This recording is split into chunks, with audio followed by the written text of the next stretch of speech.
Good day, folks, and welcome to another edition of Lumberjack Logic. I'm your host, Neil Johnson. Fulton County Courthouse today. It was epic, okay? So what happened down there was one side truly gave a masterclass, and the other side, their friends in the media couldn't even cover for them. This out of the Atlanta Journal-Constitution. Now, in this video, I'm also going to share clips directly from the courtroom, but I want to show you how the press is covering this. And the Atlanta Journal-Constitution is no friend to conservatives. This is a liberal publication. Remember to subscribe if you're new to this channel. We are following this stuff closely, but long pauses, halting answers as prosecutor answers questions from judge. Closing arguments from prosecutor Adam Abbate have been marked by long pauses and halting answers as he at times struggled to answer questions from Judge Scott McAfee. So he could not get this out. You're going to see this in these clips. In one particularly awkward exchange, McAfee asked Abbate why District Attorney Fani Willis would at first fight her subpoena to testify at last month's evidentiary hearing, only for her to change her mind and answer questions voluntarily. Abbate cited the very public nature of the hearing and how intrusive many questions were. It was a hilarious exchange, people. Willis, sitting only a few feet behind Abbate on Friday, at certain moments seemed eager to step up to the podium and argue the matter herself. This guy was terrible. Check this first clip out. What I would say is misstates the law as it relates to what the law or what is required in order for an elected district attorney and their office to be disqualified. And what I would submit to the court Let's go back to that. Show me how. Yes. Show you how. So I think the first one they cited was battle versus the state. Certainly a conflict of interest or the appearance of impropriety can be the grounds of disqualification. Well,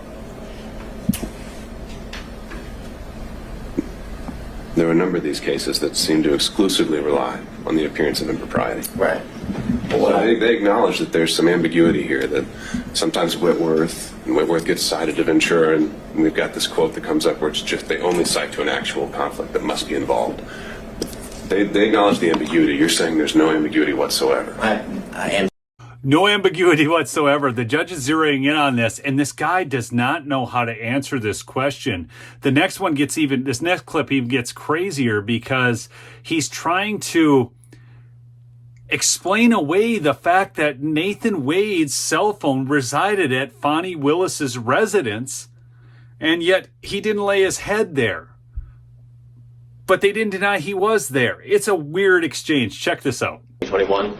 They appeared 35 times. Now, I want to make clear to the court, both Ms. Willis and Mr. Wade never denied that he had been to that condo before. The specific testimony that was elicited by Ms. Willis and Mr. Wade was that he had never laid his head, was the direct quote, at that condo, which these records don't prove that he laid his head anywhere. If you were to believe... Fani had to be sitting over there because this is actually her employee, I do believe, because he does work for the DA's office. She had to be thinking, I'm going to fire this dude after this. But, the reality is, how do you defend the indefensible? I've got another video that's going to go up right after this, give it an hour or two, of the defense attorney actually laying out. It's weird because they're defending themselves here, but they're still the prosecuting attorney. So I always get that confused because of defense. But the defense attorney put out their closing argument for her disqualification. And the one guy, it's an absolute masterclass. It's 9 minutes of brilliance, people. You got to see it. I'll have that up as well here in just a little bit. So keep your eye out. Make sure you're subscribed and have those notifications on. Here's the judge's final statement. We are going to get a verdict pretty soon, it sounds like. And those aren't ones I can make at this moment. And so I will be taking the time to make sure that I give this case full consideration is due. I hope to have an answer for everyone within the next 2 weeks. Until that point,